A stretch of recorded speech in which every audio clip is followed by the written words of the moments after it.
नमस्कार मंडळी. श्रावण घेवडा किंवा काळे हुलगे किंवा कुळीथ याची डाळ घरामध्ये जर जातं नसेल तर खलबत्त्यामध्ये कशी बनवायची हे बघूया.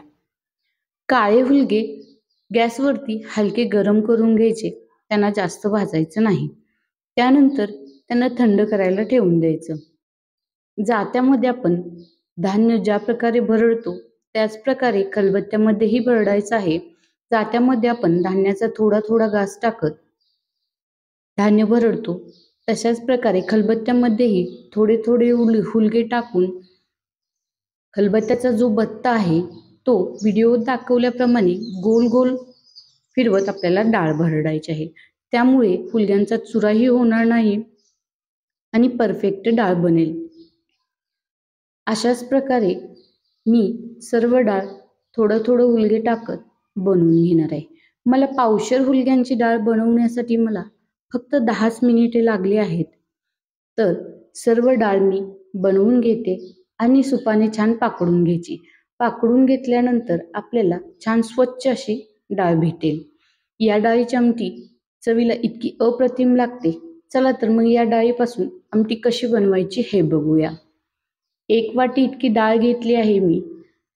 ती 1 किंवा 2दा पाणी ओतून स्वच्छ धुवून घ्यायची. गॅसवरती मी कुकरमध्ये पाणी ओतून गरम करण्यासाठी ठेवलं आहे.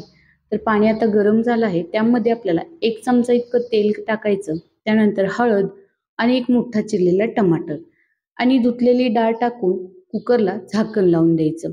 ही डाळ शिजण्यासाठी थोडासा वेळ लागतो. त्यासाठी आपल्याला 5 ते 6 शिट्ट्या डाळीला द्यायच्या आहेत. तर माझ्या 5 ते 6 शिट्ट्या कुकरला झाल्या आहेत. डाळ शिजले की नाही ते बघूया. डाळ माझी कुकरला एकदम परफेक्ट मऊ शिजली आहे. तर चला डाळीची आमटीची फोडणी करून घेऊया. कढईमध्ये मी 3-4 चमचे तेल घेतलं आहे. त्यामध्ये मोहरी, जिरे, कढीपत्ता आणि लसूण बारीक ठेचून घेतलेला टाकून घ्यायचा आणि छान परतून घ्यायचा. लसूण आपला छान परतल्यानंतर त्यामध्ये लाल मिरची पावडर टाकायची आहे. घरगुतीच मसाला आहे तो. त्यानंतर गरम मसाला. ह्यामध्ये कोणत्याही प्रकारचं आपल्याला वाटण टाकण्याची गरज नाही.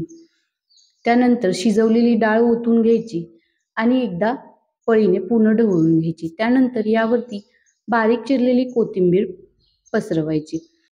आमटी 1-2 मिनिटं छान उकळवून घ्या. त्यानंतर ही तुम्ही आमटी चपाती, भात, भाकरीसोबत खाऊ शकता. ही रेसिपी तुम्हाला कशी वाटली हे नक्की कमेंट करून सांगा आणि चॅनलला सबस्क्राईब करायला अजिबात विसरू नका.